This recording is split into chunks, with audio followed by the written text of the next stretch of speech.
Hi, మంజరి మనసారాకి స్వాగతం. ఇవాళ మనము పాత పద్ధతిలో వడియాలు పులుసు చేసుకున్నాం. అదేంటంటే మినప్పిండితో వడియాలు పెట్టుకుంటాము, ముందే పన్నీరు సరిపడా పెట్టుకుంటాము. దాన్ని కొంచెము ఫ్రై చేసుకొని పక్కన పెట్టుకున్నాక పులుసుల్లో వాటిలో సాంబార్లో తింటాము సైడ్గా.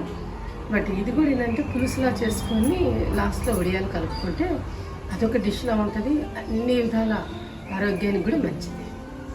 ఓకేనా? రెసిపీలో కలుద్దాం. మనం ఏంటంటే ఇప్పుడు డైరెక్ట్గా చేసేసుకుందాము. ఒక గిన్నెలో ఆయిల్ పెట్టుకొని దాంట్లో పోపు దినుసులు అన్నీ వేసుకున్నాను.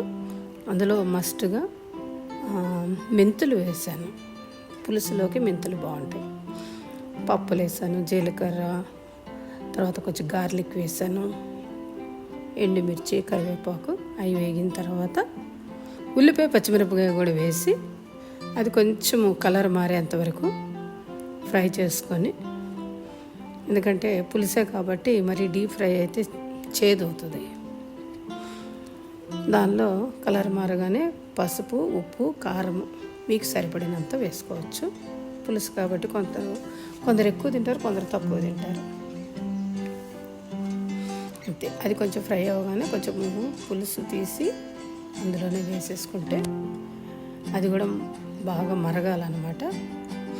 ఇదేంటంటే ఒక హాఫ్ స్పూను జీలకర్ర పొడి, హాఫ్ స్పూన్ ఏమో ధనియాల పొడి ఇంట్లోదే.